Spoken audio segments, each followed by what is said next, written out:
Hello बच्चों, कैसे हैं आप? उम्मीद है अच्छे होंगे। तो कल हमने पढ़ाया था आप लोगों को जनन। क्या पढ़ाया था? जनन।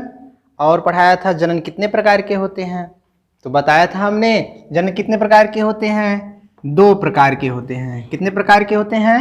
2 प्रकार के होते हैं। पहला हमने बताया था एसेक्सुअल, ASEXUAL, एसेक्सुअल रिप्रोडक्शन बताया था। और दूसरा हमने क्या बताया था? Sexual reproduction. क्या बताया था? सेक्सुअल, SEXUAL, सेक्सुअल रिप्रोडक्शन बताया था। और बताया था कि एसेक्सुअल अर्थात अलैंगिक जनन किसे कहते हैं और सेक्सुअल अर्थात लैंगिक जनन किसे कहते हैं। फिर से एक बार बता देते हैं, ऐसे सरसरे में पढ़ लीजिए। अलैंगिक जनन, ऐसा जनन जिसमें केवल एक ही जनक की आवश्यकता होती है, उसे क्या कहते हैं? अलैंगिक जनन। और लैंगिक जनन क्या बताया था? ऐसा जनन जिसमें 2 भिन्न जनकों की आवश्यकता होती है, उसे क्या बोला था हमने? सेक्सुअल रिप्रोडक्शन अर्थात लैंगिक जनन। तो आज हमको क्या पढ़ना है बच्चों? एसेक्सुअल रिप्रोडक्शन के प्रकार अर्थात अलैंगिक जनन, अलैंगिक जनन के प्रकार। क्या पढ़ना है? अलैंगिक जनन के प्रकार। इसे अंग्रेजी में क्या बोलते हैं बच्चों? टाइप्स। क्या बोलते हैं? Types of asexual, ASEXUAL,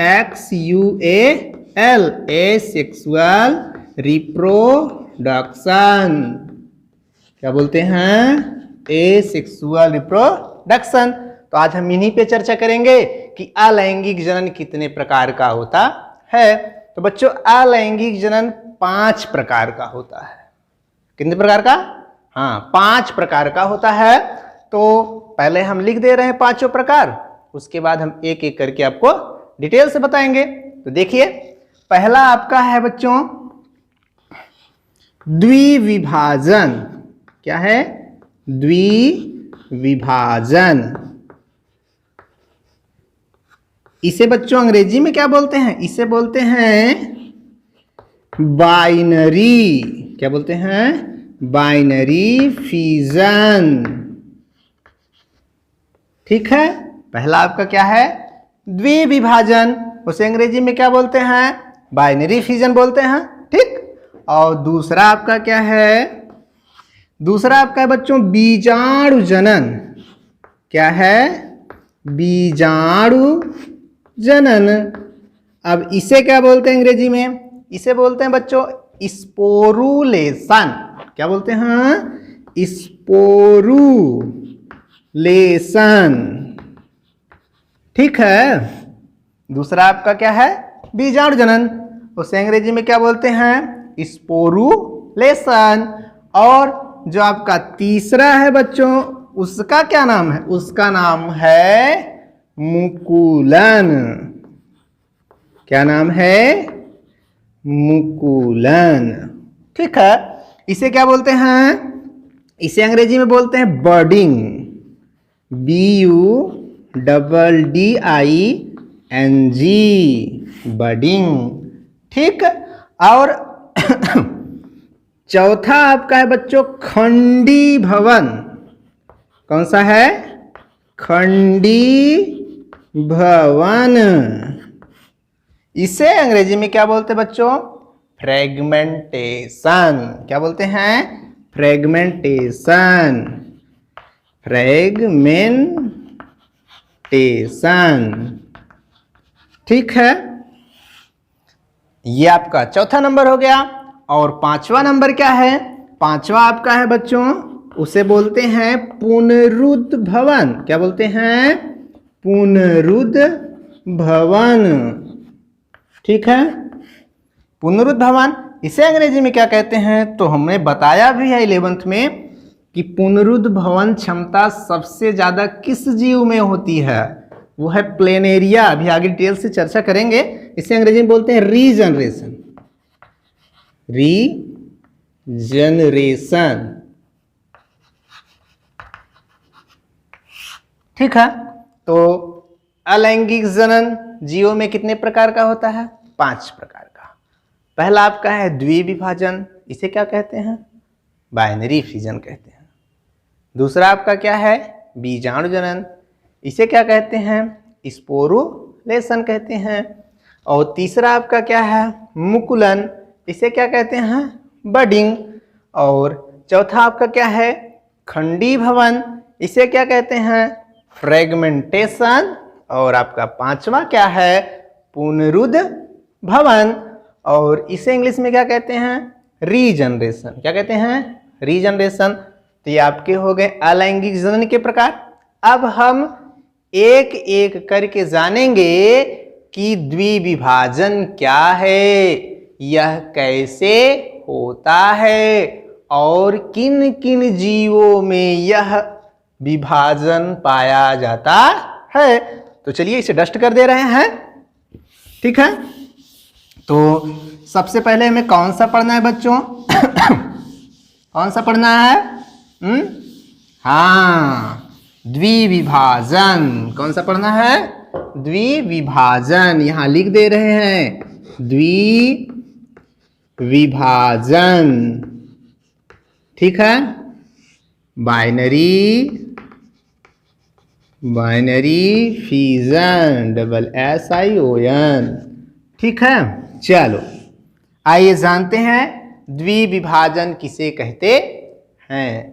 okay, तो देखिए, जब एक ही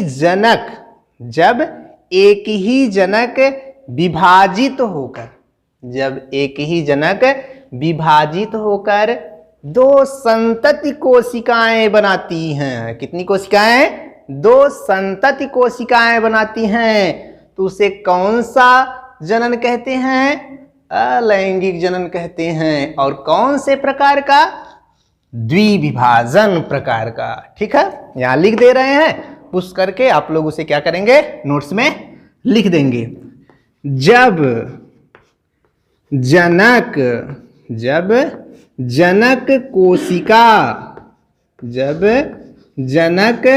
कोशिका विभाजित होकर, क्या होकर? विभाजित होकर 2 संतति का मतलब बच्चों संतान, 2 संतति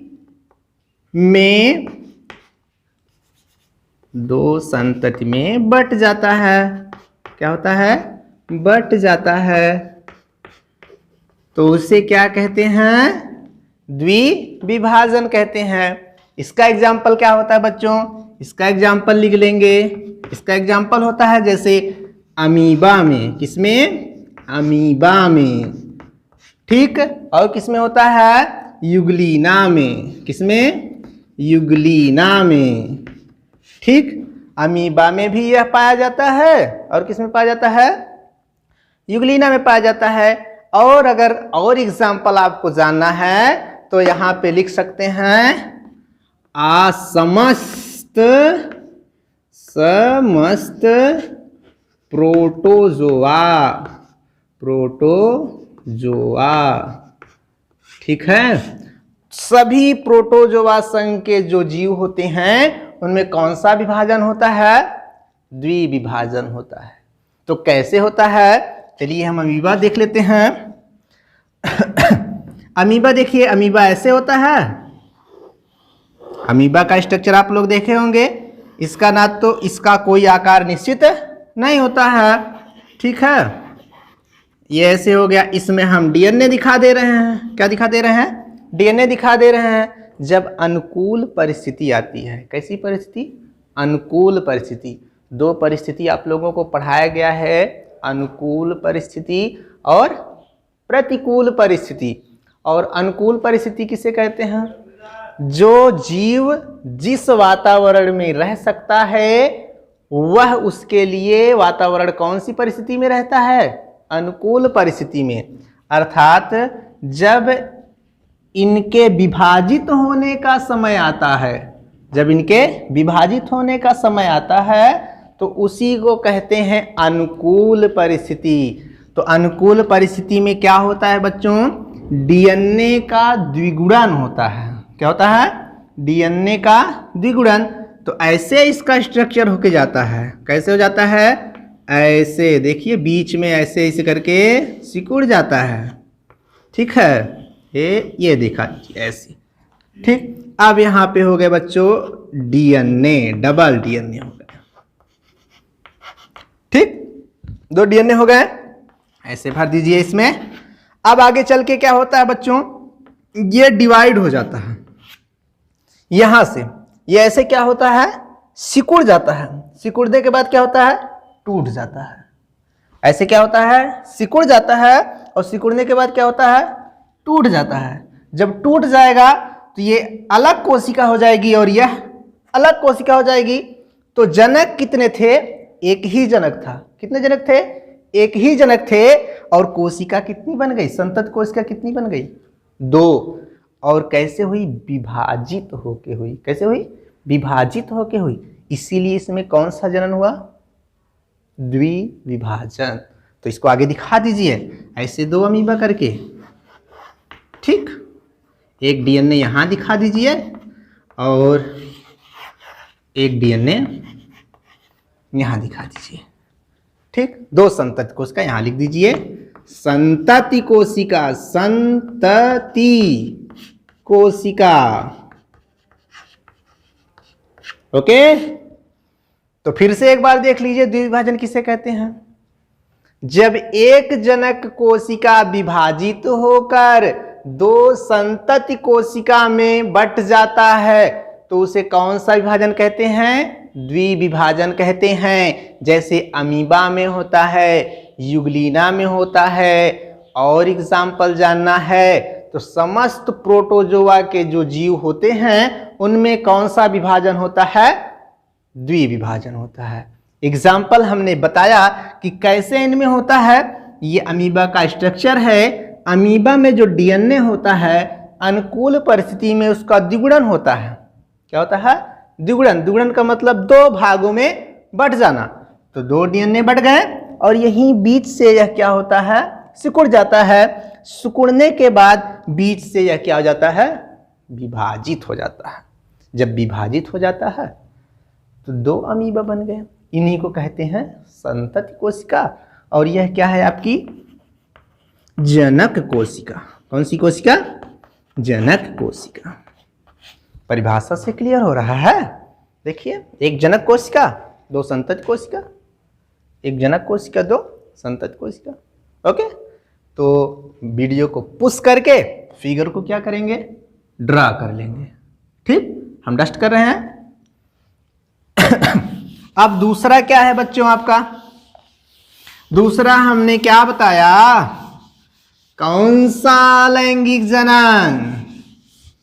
हाँ, दूसरा है बच्चों बीजाणु जनन। कौन सा जनन, बीजाणु जनन। यहां लिख देंगे बीजाणु जनन। ठीक है, अब इसे क्या बोलते हैं, स्पोरुलेशन। स्पोरुलेशन। आइए अब जानते हैं ये क्या है। ठीक, तो बीजाणु जनन, ठीक है, सीधा लिख देते हैं, बीजाणुओं द्वारा होता है। कैसे होता है, बीजाणुओं द्वारा होता है। तो यहां लिख देंगे इस प्रकार का जनन बीजाणुओं द्वारा, अर्थात बीजाणु द्वारा होता है। कैसे होता है, बीजाणु द्वारा होता है। ठीक है, कैसे होता है, बीजाणु द्वारा होता है।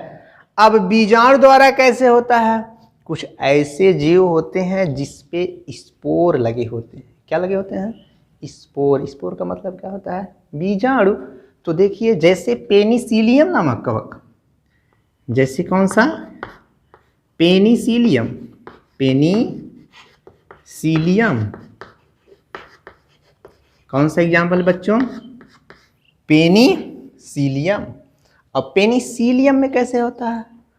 तो पेनिसिलियम का स्ट्रक्चर ड्रा कर दे रहे हैं। स्ट्रक्चर ड्रा करने के बाद दिखा दे रहे हैं कि उनमें कैसे अलैंगिक जनन होता है बीजाणुओं द्वारा। ठीक, तो ये उसका स्ट्रक्चर होता है बच्चों। कुछ ज़्यादा बड़ा नहीं है, थोड़ा सा कठिन तो है, लेकिन बनाएंगे तो क्या होगा, बन जाएगा। ये है इसका स्ट्रक्चर, ये ठीक ऐसे कर लेंगे, उसके बाद ऐसे कर लेंगे, ठीक ऐसे बना देंगे, आसानी से बन जाएगा। ठीक, बन गया। अब इस पे स्पोर लगा देंगे, ऐसे ऐसे करके लग गए स्पोर, स्पोर लग गए, ऐसे लगा दीजिए ऊपर स्पोर इसके। तो पेनिसिलियम के ऊपरी भाग पे स्पोर ऐसे लगे होते हैं, और यही स्पोर बच्चों हवा के माध्यम से या जल के माध्यम से, बारिश के माध्यम से जमीन पे क्या होते हैं, गिर जाते हैं।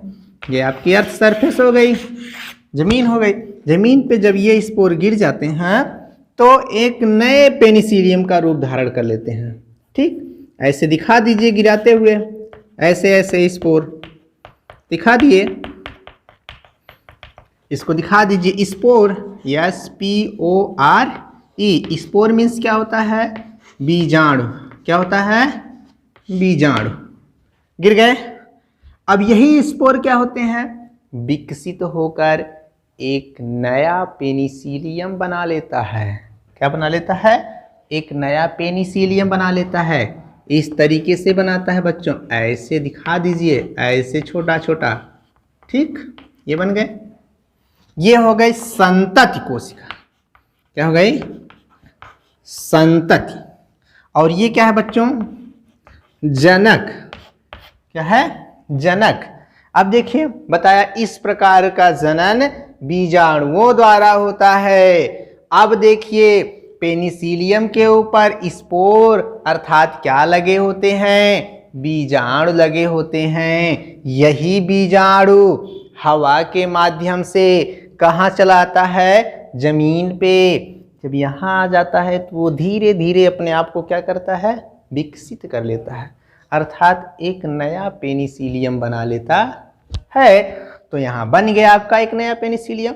तो इस प्रकार के जनन को क्या कहते हैं, बीजाणु जनन कहते हैं। ठीक है। अब देखिए आपका और कौन सा है, तीसरा कौन सा है, तीसरा देख लीजिए। तीसरा आपका है बच्चों मुकुलन। कौन सा है, मुकुलन। मुकुलन इसे बोलते हैं बच्चों बडिंग। क्या बोलते हैं, बडिंग। ये कौन सा नंबर है बच्चों, तीसरा नंबर है। ठीक है। अब बडिंग कैसे होता है, तो कुछ जीवों में जो अलैंगिक जनन होता है वो बड के द्वारा होता है। किसके द्वारा, बड के द्वारा, अर्थात जीव में कुछ उभरा हुआ भाग होता है, उसी को क्या कहते हैं, बड कहते हैं। तो अभी हम इसकी क्या जान लेंगे, परिभाषा तो बता देंगे।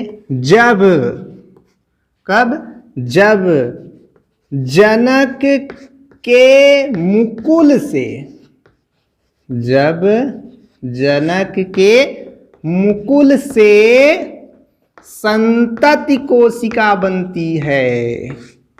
क्या बनती है, संतति कोशिका। यहां दिखा देंगे, संतति कोशिका बनती है।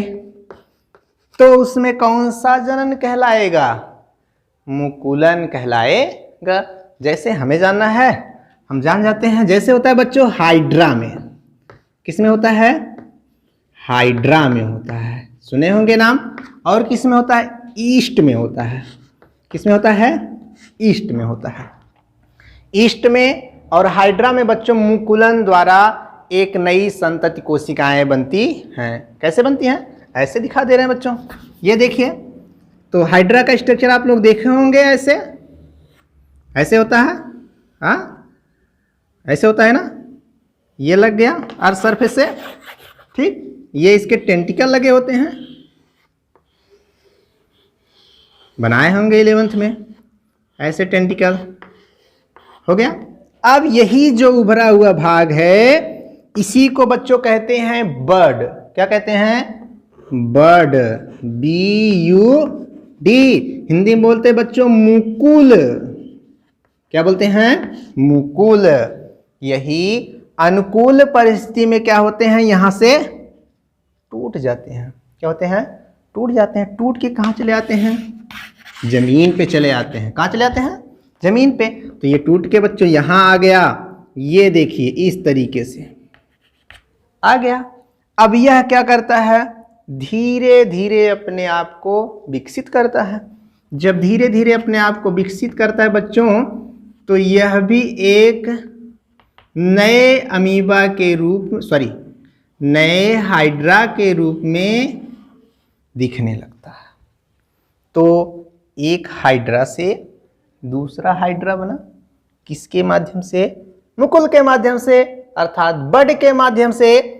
तो इसमें किस प्रकार का अलैंगिक जनन है? मुकुलन प्रकार का अलैंगिक जनन है। ठीक है। तो अब इसका स्ट्रक्चर ड्रा करना है। वीडियो को पुश करके स्ट्रक्चर क्या करेंगे? ड्रा कर लेंगे। ठीक। अब इसको डस्ट कर रहे हैं। तीसरा नंबर पढ़ेंगे। चौथा नंबर, 3 तो हो गए। चौथा कौन सा है? हाँ, समझे तो। चौथा आपका है कौन सा?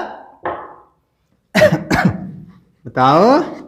चौथा आपका है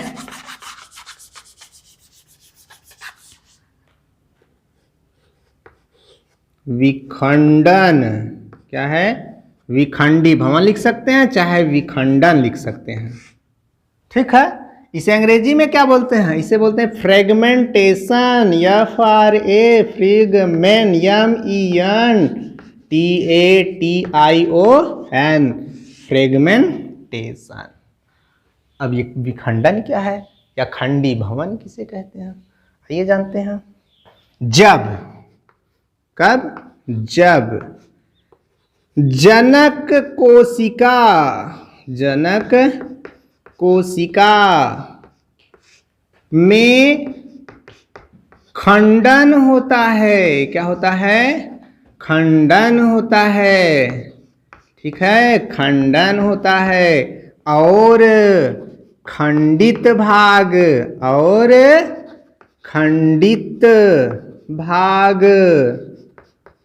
नया जीव बन जाता है। तो इस प्रकार का अलैंगिक जनन क्या कहलाता है? विखंडन कहलाता है। जैसे एग्जाम्पल जानना है हमें बच्चों, एग्जाम्पल जान लेते हैं। एग्जाम्पल होता है बच्चों स्पाइरोगाइरा। सुने होंगे, 11th में पढ़ाया गया है स्पाइरोगाइरा।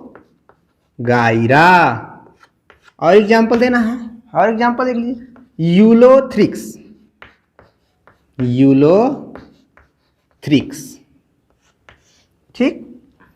जब जनक कोशिकाएं खंडित हो जाती हैं और खंडित हुआ प्रत्येक भाग एक नया जीव बन जाता है, तो उसमें कौन सा अलैंगिक जनन हुआ? विखंडन हुआ। कौन सा हुआ? विखंडन। अब इसमें उदाहरण देखना है हमको, तो एक ठो स्पाइरोगाइरा पकड़ लेते हैं, एक ठो यूलोथ्रिक्स। तो स्पाइरोगाइरा को हम यहाँ पे दिखा देते हैं कि कैसे होता है। तो स्पाइरोगाइरा की संरचना आप लोग देखे होंगे, कुछ खास है। ऐसे है, ऐसे। ज़्यादा इजी है बच्चों, कोई दिक्कत नहीं है। ऐसे बना लीजिए। ठीक। ये ऐसे, यहाँ इसको ज्वाइंट कर देंगे। यहाँ देख लीजिए ऐसे, ये ऐसे हो गया। यहाँ देख लीजिए ऐसे बन गया। और ये इसमें लगे DNA, लग गए। ओके, बन गया। ये किसका स्ट्रक्चर है? स्पाइरोगाइरा का। अब देखिए स्पाइरोगाइरा क्या करता है, यहाँ देख रहे हैं, यहाँ से और यहाँ से ये अनुकूल परिस्थिति में क्या हो जाता है? खंडित हो जाता है, अर्थात टूट जाता है। कैसे टूटता है? एक इधर टूटेगा, एक इधर टूटेगा और एक इधर टूटेगा। ऐसे दिखा दीजिए। ये टूट गया भाग, ऐसे दिखा दिए, और इसको दिखा देंगे ऐसे, दिखा दिए, ये ऐसे दिखा दीजिए बंद करके, ऐसे ऐसे करके दिखा दिए, और इसको दिखा दीजिए ऐसे, दिख गया, ऐसे ऐसे ऐसे बन गया। अब यहां देखिए, ये नया, ये भी नया, ये भी नया, ठीक, तीनों नए बन गए। तो इसमें कौन सा हुआ? विखंडन जनन हुआ।